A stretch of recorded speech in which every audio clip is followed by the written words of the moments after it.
Price Lord. இன்றைய தியானம் சங்கீதம் 106வது அதிகாரம் 1 முதல் 12 வரை.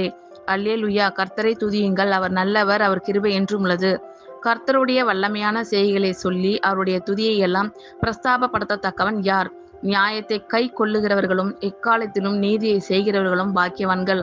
கர்த்தாவே, நீர் தெரிந்து கொண்டவர்களின் நன்மையை நான் கண்டு உம்முடைய ஜாதியின் மகிழ்ச்சியால் மகிழ்ந்து உம்முடைய சுதந்திரத்தோடே மேன்மை பாராட்டும்படிக்கு உம்முடைய ஜனங்களுக்கு நீர் பாராட்டும் கிருபையின்படி என்னை நினைத்து உம்முடைய இரட்சிப்பினால் என்னை சந்தித்தருளும். எங்கள் பிதாக்களோடும் கூட நாங்களும் பாவம் செய்து அக்கிரமம் நடப்பித்து ஆகாமியம் பண்ணினோம். எங்கள் பிதாக்கள் எகிப்திலே உம்முடைய அதிசயங்களை உணராமலும் உம்முடைய கிருபைகளின் திரட்சியை நினையாமலும் போய் சிவந்த சமுத்திர ஓரத்திலே கலகம் பண்ணினார்கள். ஆனாலும் அவர் தமது வல்லமையை வெளிப்படுத்தும்படி தம்முடைய நாமத்தின் நிமித்தம் அவர்களை இரட்சித்தார். அவர் சிவந்த சமுத்திரத்தை அதட்டினார், அது வற்றி போயிற்று.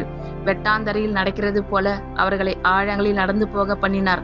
பகைஞ்சன் கைக்கு அவர்களை விலக்கி ரட்சித்து சத்துருவின் கைக்கு அவர்களை விலக்கி மீட்டார். அவர்கள் சத்துருக்களை தண்ணீர்கள் மூடிக்கொண்டது, அவர்களில் ஒருவனும் மீந்திருக்கவில்லை. அப்பொழுது அவர்கள் அவருடைய வார்த்தைகளை விசுவாசித்து அவருடைய துதியை பாடினார்கள். ஆமென். கர்த்தர் உங்கள் அனைவரையும் ஆசீர்வதிப்பாராக. God bless you all.